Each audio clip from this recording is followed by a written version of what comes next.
Just how good can Pacome Dadiet be in his rookie year and beyond? How should the Knicks approach developing him in his rookie year and beyond? And much more on today's episode.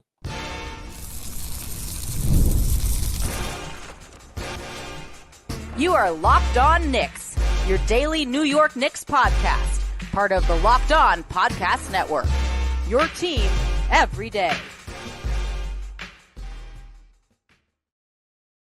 All right, welcome in to Locked On Knicks. Today's episode is brought to you by FanDuel. Now through September 22nd, all FanDuel customers can bet $5 and get a 3-week free trial of NFL Sunday Ticket from YouTube and YouTube TV. Visit FanDuel.com to get started. And I want to thank you guys for making Locked On Knicks first listen today and every day, whether you're checking us out on your favorite podcast platform or taking in the sights and sounds on YouTube. We appreciate you making us a part of your daily routine. Make sure you hit that notification bell on YouTube or the auto download function on your favorite podcast app so you never miss an episode. I'm Alex Wolfram, editor-in-chief of Knicks site, The Strickland, which you can find at thestrick.land. And I'm joined once again by a very special guest today, Albert Ghim of No Ceilings, one of my favorite, if not my favorite place for draft news, which is why I thought that it would be appropriate to bring him on to talk through the Knicks rookies. If you missed it, the other day I talked to him about Tyler Kolek, so definitely go back and watch that episode if you haven't already. And today we continued the conversation with talking through Pacome Dadiet. Mostly, how high is Albert on Dadiet? Super high, as it turns out. What could Dadiet work on this year? When might he be ready to contribute? What should the Knicks do with him? Send him to the G League, get him more reps with the big Knicks, whatever. We talked through all of it right now, so let's not hold things up any further. Get into that conversation. So Pacome Dadiet, I think it's a very different question or very different questions that I want answered about him versus Tyler Kolek, because Kolek, I think it was more, obviously a well-seasoned, NCAA player ready to come in and contribute, presumably, or at least, fight for minutes or whatever. Right. I think if I saw one thing in Summer League, it was that Pacome Dadiet didn't even really have his Kevin Knox moment where I would say that I certainly hope things work out better, but some of it reminded me a bit of Knox, where you're just kind of looking for flashes because you understand how raw this player is. Except for Knox, they just fed like 8 million shots a game. And we're like, get your 20 points per game. Even if you shoot 28% doing it, it doesn't matter. It's just get the points, And Dadiet, they pulled the reins a little bit, and we're like, after a game or two where things really weren't going well, they start trying to kind of define his role a little better and stuff like that. But I guess before we start getting into the nitty gritty of like who he could maybe become, or, what the Knicks strategy should be with developing him and stuff, which is certainly stuff I want to talk about. What's something that really excites you about Pacome Dadiet as a prospect before we get into the nitty gritty of how all the things that are good about him should start being harnessed? Okay, so for all your listeners out there, if you thought I was excited about Tyler Kolek, it's nothing compared to Dadiet. And I mean this with like true objective thought. Like, this is something I truly believe.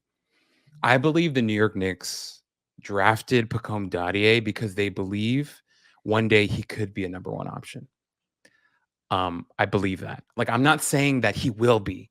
I'm saying that they took him with the mindset that one day he might become a number one option type of guy. You have to understand, like, him coming from Ratio Farm Alm, he played on a really good team. He played with Juan Nunez, who was also taken in the draft. This is a very talented young wing with great size. He's probably 6'8", 6'9". But I want to read you some of the exciting stats and the reason why Knicks fans should be really pumped about him. Obviously not this season, but maybe 2-3 seasons from now, where, okay, like when the Golden State Warriors took Jonathan Kuminga, I think they were thinking along the lines of what the Knicks were thinking with Pacome Dadiet. Different types of prospects, right? But the Warriors took Kuminga thinking like, oh, this guy could be like a part of our next generation. They saw the writing on the wall with Clay and Steph and Draymond. They're like, look, these guys are mid-30s, late 30s. Like that, their time is coming. let's grab a young wing, a prototypical type of wing that we can kind of nurture into like a superstar-ish type of player. Was I think what Golden State was thinking when they took Kuminga. I think the Knicks right now, they took a shot at Dadiet at what do you go, like 24th, 25th in the draft. Mm-hmm. They took him in that spot thinking not this season, not this is like a Bruno Caboclo again, like 2 years away from being 2 years away, but I don't think it's even that far. But the reason with Dadiet that you need to be excited is that this is a guy with great NBA size as a wing, but the reason why you get excited is because you think he's going to be able to create and initiate offense on his own. So want to get into some numbers here. As a jump shooter, playing overseas for Ratio Farm Ulm, he was in the 87th percentile as a jump shooter. Catch and shoot, he was 76%. Guarded 83%. Now, off the dribble, he's in the 90th percentile. And if you watch Dadiet, the thing that really jumps off the page with him is that him being a young and incomplete prospect right now, the flashes of what he can do with the ball in his hand get you really, really excited in terms of the type of scorer he might become one day. On top of that, he is excellent at the rim. He was in the 93rd percentile last season, finishing at the rim. A guy who's an extremely intelligent off-ball mover. He's really good at that, but also is just a beast on the boards. He likes attacking the boards. A really good offensive rebounder for his size. Loves a putback. He was really great at that last season. And so with Dadiet, just kind of laying the foundation of why I think the Knicks took him once again is it's not for this year, but for a couple of years, and then putting him on this roster to learn from an OG Anunoby, another guy who's really developed over his career with his offensive game. A guy like Mikal Bridges, you bring him in, right? And he becomes like a role model for him and the type of player. So you have all these guys, and I think Dadiet is going to learn from these guys. And the idea is maybe 3 years from now, 2-3 years from now, he could be a guy who comes off the bench and could be extremely effective for this team. Because as much as we know, right, this front office loves the Nova Knicks and the core that they've built, I don't think that they're completely just blinded to the fact that, like, you know, this also may not work or things might change, or there are a lot of different scenarios out there. And I think drafting a guy like Dadiet gives you insurance for the next 2-3 years in terms of you have an opportunity here to really craft him into the type of wing that you want him to be, and under the tutelage of Tibbs and all these veterans that they have. So he is an extremely enticing wing prospect that Knicks fans should get familiar with fast, because 2-3 years from now, he might be really damn good. Yeah, I think there's, I mean, you mentioned, you know, the fact that they might want to develop him and whatever. And obviously he is pretty raw right now. I think there's like kind of two, I don't know if I've put these two things together yet, but if you want to look for like two good juju type signs with Dadiet here, it's all related to the guy who drafted him, and Walt Penn, who has a great track record with the 25th overall pick. First off, finding Emmanuel quickly, finding Quentin Grimes, you know, that's great. Although Grimes maybe a little bit TBD. Things did not go the best after he left the Knicks this year, but you know, we'll see.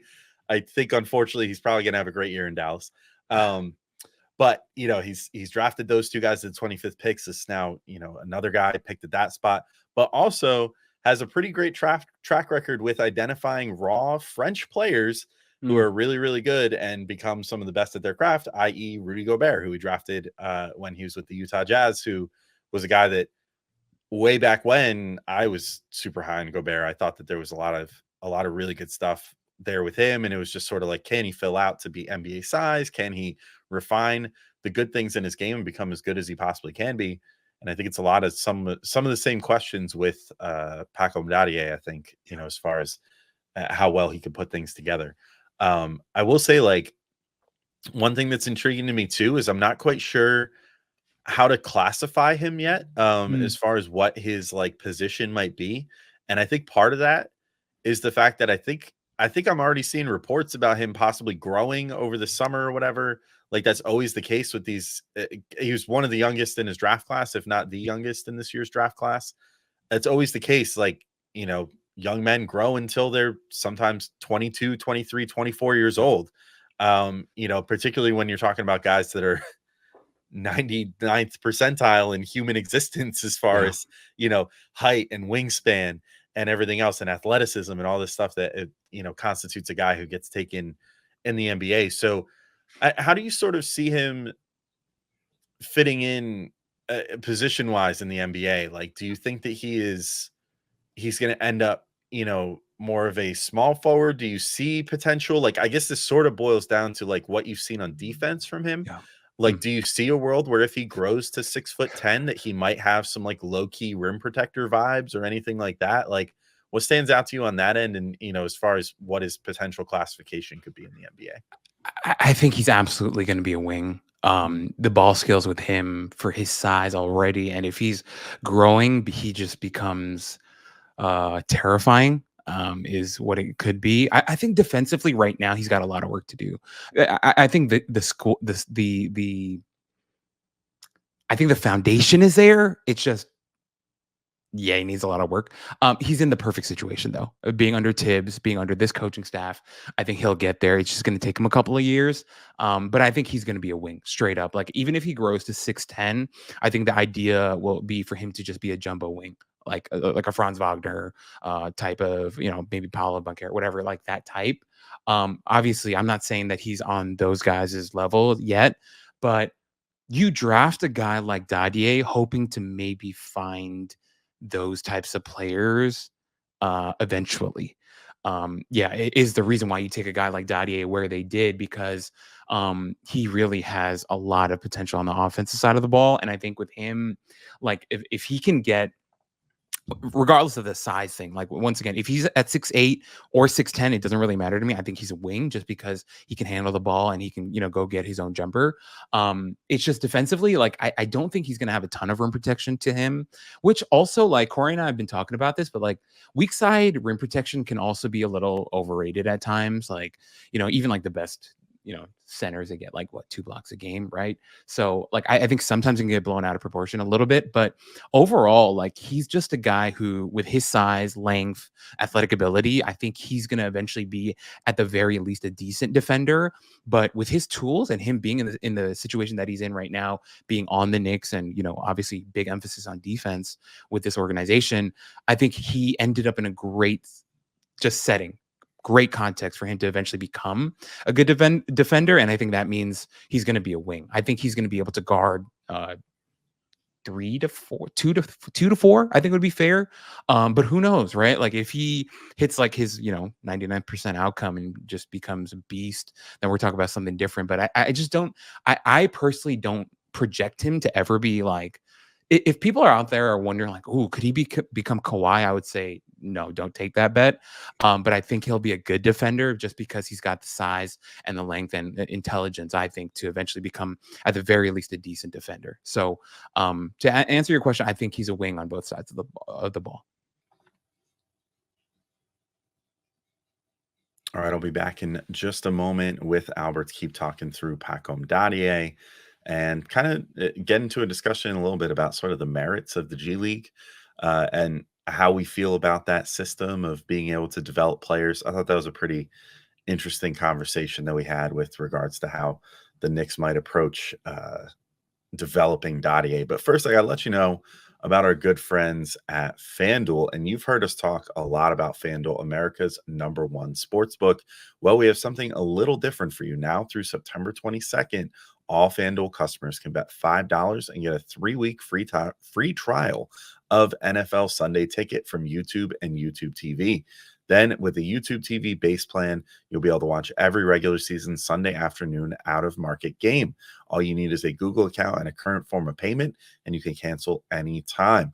And I'll tell you what, while we're talking about NFL stuff, have you guys seen the Saints, the first 2 games of the year? Like 47 points, and I think they scored 42, something like that, hung that on the Cowboys, who are no slouches. So I don't know if I'm looking at some interesting bets to potentially make on FanDuel. NFL regular season MVP 2024 to 25. Right now, you got Derek Carr at plus 3,300. Or if you want to take a huge shot, Alvin Kamara plus 20,000. I mean, I don't know. To quote the great Kevin Malone from The Office, or paraphrase, if you give me 20,000 plus 20,000 odds on anything, I'm taking it, So I think maybe worth giving a shot. Maybe this isn't the year that the Saints break through. Maybe it's just a blip, but I don't know, $5 on a plus 20,000, pretty solid odds there. So if you want to check it out and get NFL Sunday tickets so you can keep track of all your NFL bets, just visit FanDuel.com and download America's #1 sportsbook. Yeah, I kind of got that impression too. Just based off even just his play style, it seems like he's more invested. And I mean, certain behaviors could be learned or whatever. But it feels like he's a little more invested in a good way and like playing passing lanes and stuff like that, which is, I think more of that like guard wing skill set, keeping his guy in front of him. I do specifically remember like the thing that popped the most from Summer League for me with him was taking the challenge of guarding Brandon Miller. And like, that's a legit 20 point per game NBA scorer. Like that's a guy who's probably going to have a really good second year this coming year. And like, is a really solid NBA player already. And he took that challenge from, the coaching staff or whatever. It was like, stick to him. And he did it. And I mean, I think that it wasn't perfect. And Miller still got like 20 something points or whatever and shot like damn near 50%. But the 50% that he missed, I was like, I think Dadiet did a really good job sticking to him. Like, I think that, he definitely shows that, again, he might not turn into Kawhi Leonard or something, or even Mikal Bridges or OG Anunoby, but certainly has the support system to potentially figure that out, especially if the scoring talent comes around enough. It's sort of like, I don't know if you play in NBA 2K, like the franchise mode or the My NBA or whatever, but there's like the thing where you can set the mentors, for your players to try to get their skills to evolve. And I feel like the Knicks this year, like sort of have a perfect situation for both these rookies where like Kolek has, he has Jalen Brunson and he has Cam Payne, who's not exactly an enormous guard or anything, but is really good with, handling the ball and has really found a niche for himself in the NBA as like a solid, at times starting guard, but now just sort of a bench guard, that can come in and contribute. And then, you have Dadiet, who's like as raw can be, but comes in under the tutelage now of like two of the best 3-and-D plus, wings in the NBA here in Mikal Bridges and OG Anunoby, plus to say nothing of like Josh Hart, who's really good with the ball in his hands, Dante DiVincenzo, who's a like 100th percentile shooter. I mean, just fantastic infrastructure all around him, I feel like, to get better. I guess that sort of begs the question though, like, I mean, this is probably too, I don't know. I don't know how much we can really project this, but I'm kind of just curious where your thoughts are. There's the question of put him in Westchester for a lot of this year, or keep him around the team more and have him immersed in NBA level basketball more. Maybe this is just an overall philosophical question, but I'm kind of curious where you come down on that. Like, what do you think is the efficacy of the G League for developing a player like Dadiet? Because I think sometimes what we see, at least for me, in the time that the G League has been something that the Knicks will actually utilize a bit, for me, it's sort of just been the barometer of like, okay, if a player can go down there and dominate, then you know that they're probably good enough to at least be a role player in the NBA. Yeah. But the level of competition just has not risen much, it seems like, in the last number of years. Like, it just seems like you send Deuce McBride down there and then he puts up like 35, 7 and 9 or whatever, and like shoots the lights out, shoots like 40% from three, is taking pull-ups from everywhere, and it's insane. And then he comes back into the NBA and you go, oh, well, like, I don't know that necessarily helped him too much. Maybe it helped his confidence a little bit, but I don't know how much it really like helped him develop as a player versus what we saw where he sort of had to really earn his stripes, with the Knicks and find a sliver of playing time. And then suddenly, thanks to injuries, turn that into 48 minutes a game for a while, and then go back to, okay, now that everybody's healthy though, like you've kind of earned your spot. You've learned how to play at an NBA level.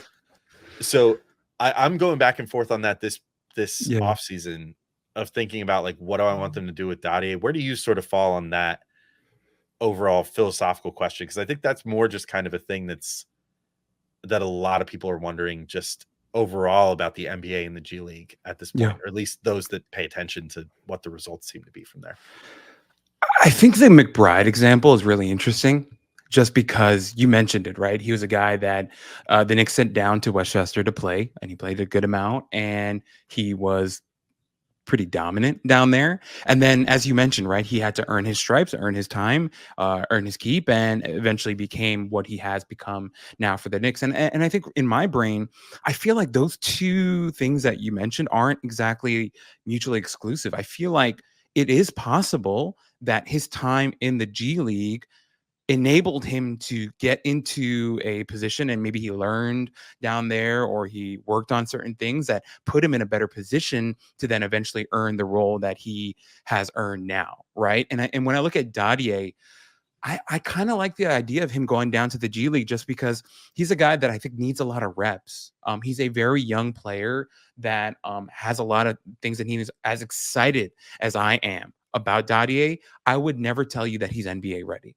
I think he's a guy who literally needs years to develop to eventually get to a point where he can be a rock solid contributor to an NBA team. So with that in mind, I think having the opportunity, even if the competition is lower in the G League, because although the competition level in the G League is lower, I don't know how different it is if it's like vastly lower than what he was playing internationally, right? So or when he was playing for Ratio Farm Home. So if that means that he's going to be playing in a similar context, but also getting a ton of minutes and a ton of opportunity, and also be given like, hey, like go out there and take your 20 shots, take your 25 shots, do your thing.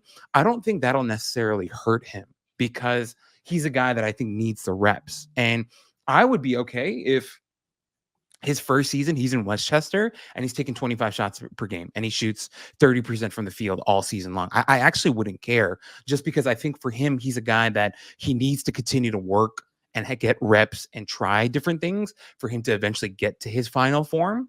And so for me, with the point that you brought up with Deuce, I think we can kind of relay that here to Pacome as well, where I'd like to see him get a nice runway with the Westchester Knicks. I'd like to see him be given a ton of opportunity to put up a lot of shots and to try a lot of different things. And then maybe next year or the year after, then you kind of bring him in a little bit and you say, hey, you're going to spend more time with the big club. You're going to spend more time on the bench watching, but also, in practice or in shoot around, whatever. Like, we're going to keep you mentored and close to OG and Mikal, and you're going to just pick their brain all the time. You get what I'm saying? Like, it's something we always hear, right? Growth, development, these things are never linear, and you always have to find what works best per person, per prospect. And I think with Pacome specifically, in my mind, early on, I'd like to give him a ton of runway to try things, and then we get into the fine tuning after that. Is kind of where my brain is at right now.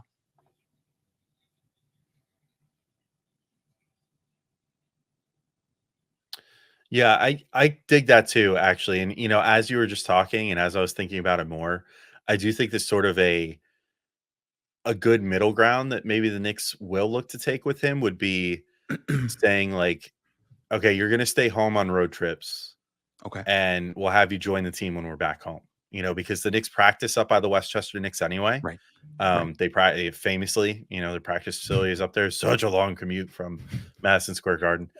Scares all the free agents away. Nobody wants to come play for the Knicks. So I've heard.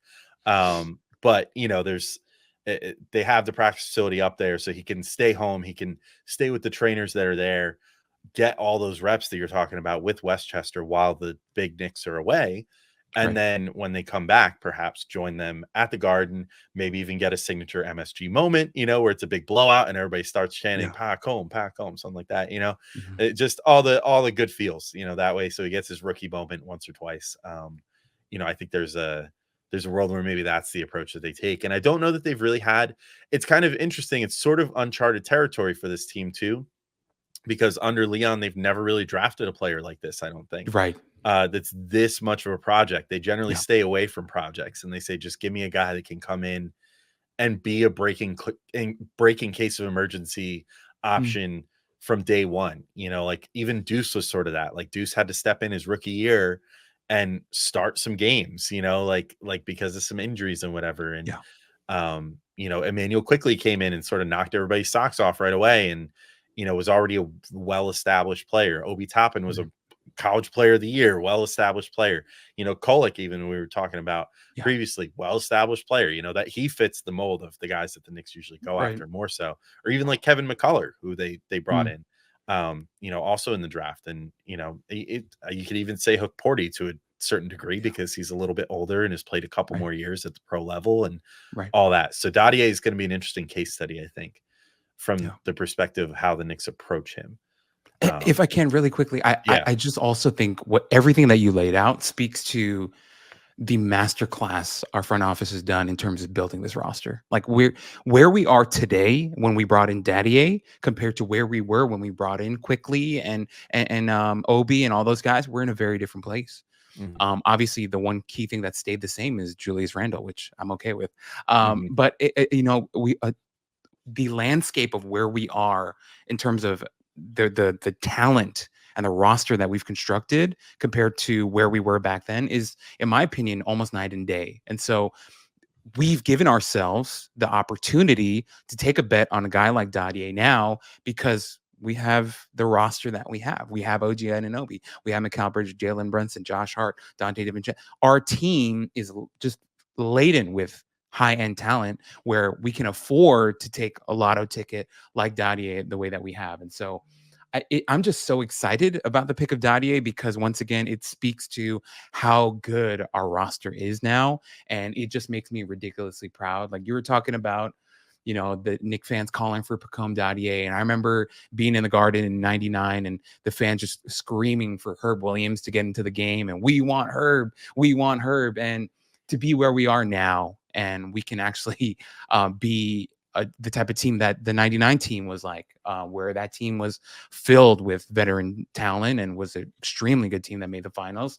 That's what I'm hoping for with this Knicks team this season. I'm hoping we can make a finals run. I'm hoping we can fight for a championship this year because our roster is that damn good. So, yeah, I'm excited, man. It is funny that you bring all that up and make that point because I was actually going to say, final question, now that we've talked about the prospects, what's your prediction? What do you think if you were gonna pick where you think this next season ends up? You can look into your crystal ball and say this is where things are at as of next June or whatever. Where do you think they're at? I love what Perkins said today. I think it was today or yesterday, where he was like he thought the Knicks would be the 1 seed in the East. I think it's very possible. I obviously I have nothing but respect as a basketball fan for what the Celtics have done, but they just won a title. They've had a weird summer, right? With the whispers about their owner wanting to sell the team, Grossbeck wanting to sell the team, and everything that happened with the Olympic team with Tatum and Brown, and Porzingis is going to be out for a long, extended period of time. They might have some championship hangover. Who knows, right? Also, to be honest, as much as I love Drew Holiday as a player, he's another year older. Drew Holiday and I are the same age. He could be, he's 34 now. Who knows, right?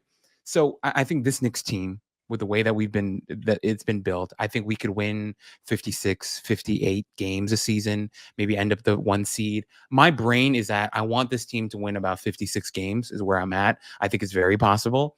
And I would like to, at the bare minimum, make the conference finals this year. I think it's well within our reach to do it. And if we get to the conference finals, nobody would be shocked if we made the finals. And then once you get to the finals, and anything's possible, right? But I'm really excited for this season, not just for the Knicks, but for the NBA as a whole. I think a lot of these younger teams are going to be really interesting to watch. Obviously, it breaks my heart to see that Isaiah went to the Thunder, and the Thunder are going to be really damn good with the addition of Hartenstein and Caruso, another year of development for J-Dub and all their young guys. SGA is going to be fantastic. And then obviously now, like, their roster makes a little bit more sense now since they got rid of Giddey as well. So they're going to be a team to watch. But just as a Knick fan, all I'm hoping and praying for is health. 56 wins, the conference finals at the bare minimum. And this might be the year that we have 3 Knicks make the All-Star team is where my head is at right now.